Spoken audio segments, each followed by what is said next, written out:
We're back out here at the Big Lake once again, and today we're talking about why you have such a hard time catching fish in the late summer and early fall. It's not because of the lures you're throwing, it's because you're throwing to empty water. Let's talk about where those bass are really at. Stick around, you don't want to miss this one. There we go. That's not a big one, but it's not bad either. Ooh, that one's digging. It's digging pretty good. It's not huge. Is that a spot? No, that's a largie. Ooh, you are digging good. It's not bad. Ooh, boy, is it digging good. The net, no, I'm going to boat flip it.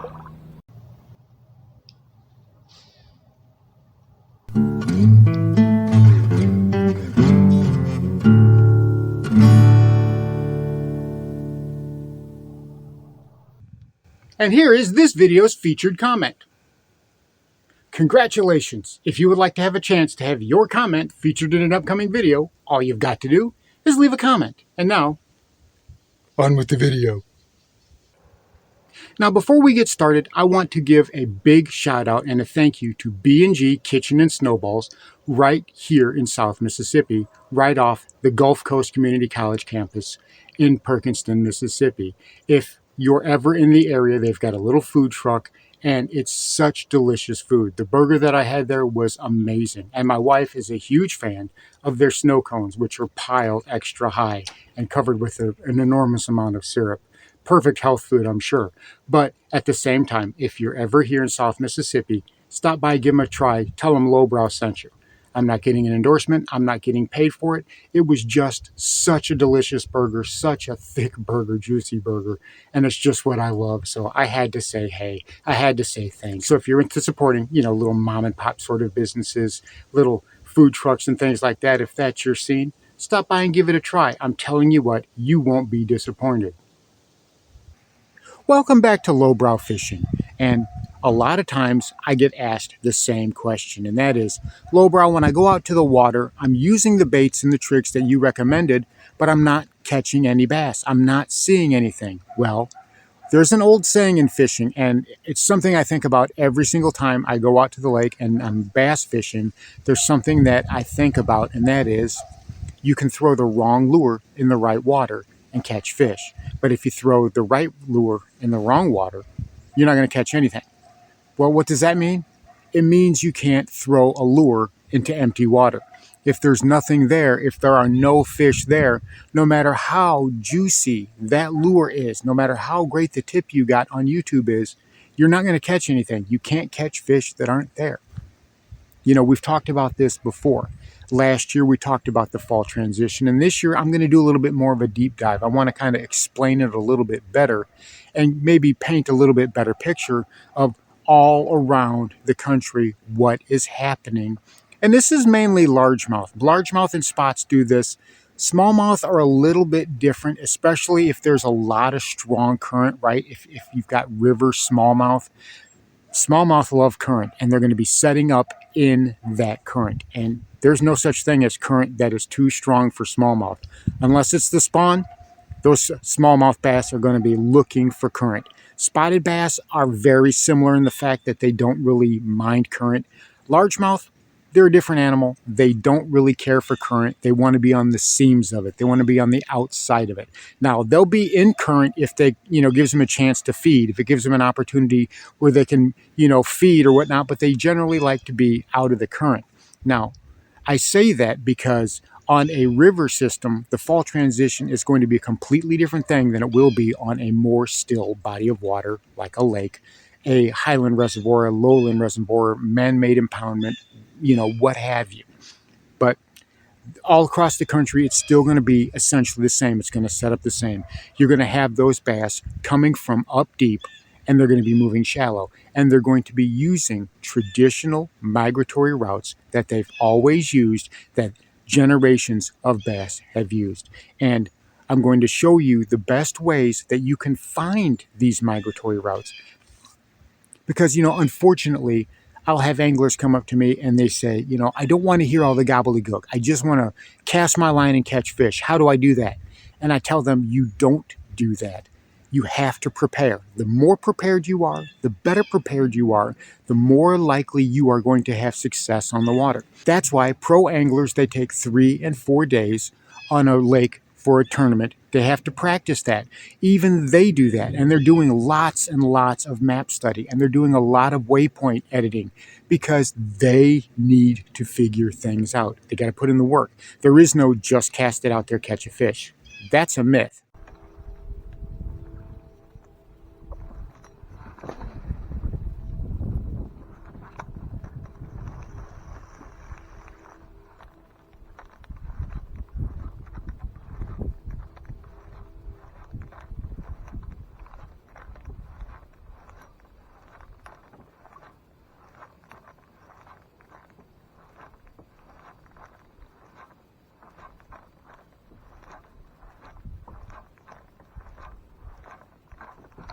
There, I got him.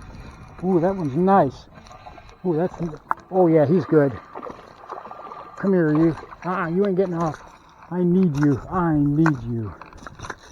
Oh, yeah. And he slammed it, too. Right in the tongue. Right in the tongue. Yeah. All right. And he's bleeding pretty good, too. So we're going to get him back in the water. That's a beautiful fish. That is a gorgeous fish. Get you back in the water quick. Thank you so much for playing. So what are we doing? Well, we're going to go back to our good friend, Google Earth, Navionics, and there's also an app for Garmin electronics called Active Captain. You don't have to have a Garmin device. All you've got to do is just register an email account. It's perfectly free. But what that lets you do is people upload their maps to that service, and you can download free maps and you can view them online. You don't even need a Garmin device. It's great. Now, I use it because I do have Garmin devices and I can transfer back and forth between my phone and my tablet and whatnot. But even if you don't have a Garmin device, you can view it on your phone, you can view it on your tablet, you can see those graphs and those waypoints and those map breakdowns. So it's a great thing to have, perfectly free. So we want Google Earth, we want to have Navionics, and we want to have something like Active Captain. The point is we need to be able to look at Google Earth and roll that lake back, right? Roll that fishery back. You know how to do that. You know how to click the icon to bring up the timeline, to move the slider back and forth so you can see, different points of time when that lake was lower or higher. So you can see things like submerged creek channel, flooded brush, timber, how far it goes in the water. Maybe you'll see a hump you didn't know was there. Whatever, you can see things that you couldn't ordinarily see. And then you take that and you cross-reference it with something like Navionics or Active Captain, and you can see, okay, I've got these charts. I can see that there is an underwater channel, an underwater creek that flows this way, right? Like we've talked about before on the Big Lake, how I've talked about that underwater creek that flows through where I'm fishing. That is a perfect highway that those bass are going to use. Something like an old flooded roadbed, right? A rip-rap bank. We know that they are using those as means of transportation, as guide points, right? And they stop at points along that route. So once you identify what that route is via map study and Google Earth, you can find it before you ever even get to the lake. You can see this is where they are migrating. This is the route that they are going along. This is where those bass are right now. And that highway, as we roll more into fall and the transition picks up steam, that will only become more and more crowded. So what do? Well, we've got that migratory route. We've got it picked out. So we want to find spots along that migration route that the bass stop at. And it can be a stump, it can be a dock, it can be a pile of rocks, it can be a piece of flooded brush, it can be some timber. But these are places that those bass are using as waypoints, as rest areas along those routes. And these are the things that I'm using to find and search for those bass when I'm out on the water. I already know what that migration route is every single year. It's pretty much the same. I've been fishing this lake for over 30 years. That is not going to change, right? So I know that they are following a certain path. I know, from graphing this lake year after year after year, I know there's subtle changes, but for the most part, I can follow that blindfolded. I know where there's no roadbed. I know where there's a drop off. I know where there's flooded brush. I know where there's a rock pile, whatever. But I instinctively know that that's where those bass are going to be taking a break. They're going to be just chilling for a while. They're going to be resting. They're going to be feeding. But those are the targets that you want to hit. That's where you want to work those baits that we've been talking about. Jerk baits, right? Crank baits, a jig, a shaky head.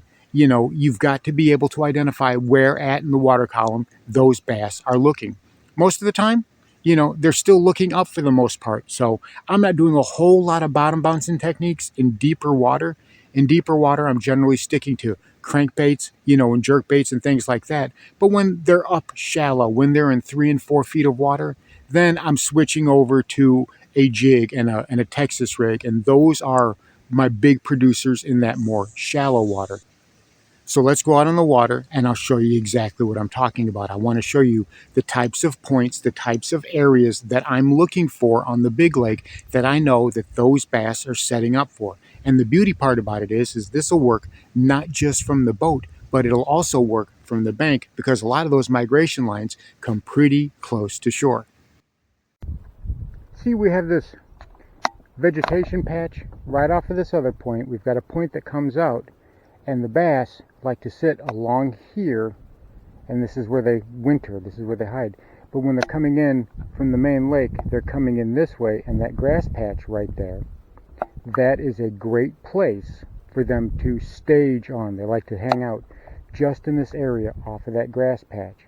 So that's another type of place that you're going to be looking for is, you know, something off the tip of a point, grass patch, lay down, brush pile, rock pile, something that stands out, something that those bass can set up on and, you know, catch a breather, get a snack or whatever. You see that cluster of timber right there? We've got a lake point right here, a main lake point that comes out, and those bass are migrating right around that curve, coming right around, and that is one of the places, you know, that they like to hang out at. All up in those branches. You've got all this vegetation out here that stands out from the rest of it, and that's the place that they like to hide. That right there is exactly the type of place that I'm talking about. That's a layover spot, a waypoint. That's a place those bass like to set up. Okay, so we saw that grass flat, we saw that pile of wood, and the great part about those is they were right on the bank, right? Bank anglers can target those very easily, and there is a whole bunch of those along any migration route on any fishery. I've yet to see any fishery that didn't have bank access where you can do this. You can find these spots and you can pick apart 3 or 4 of them in, you know, in just a couple of hours, even from the bank. And the best part about it is that these areas are repopulating as that bass, you know, as those bass come along. They sit there for a while, they do what they're going to do, they eat, they rest, and then they move along to the next spot, right?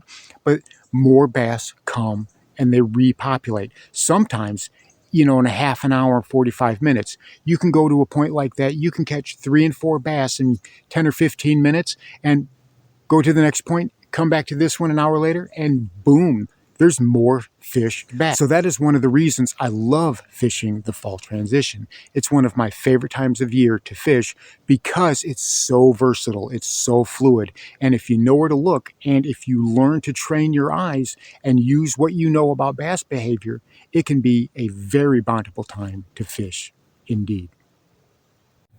So there you have it. Those are the tips and tricks that I use to locate those bass during the fall. As the fall transition really begins to pick up speed, it will become more imperative to be able to locate those migration routes and be able to find those waypoints the bass are using along there that you can target and catch more fish. So that way, every single time you're going out, you're not just casting to empty water. Thanks for watching Lowbrow Fishing. We'll catch you in the next one.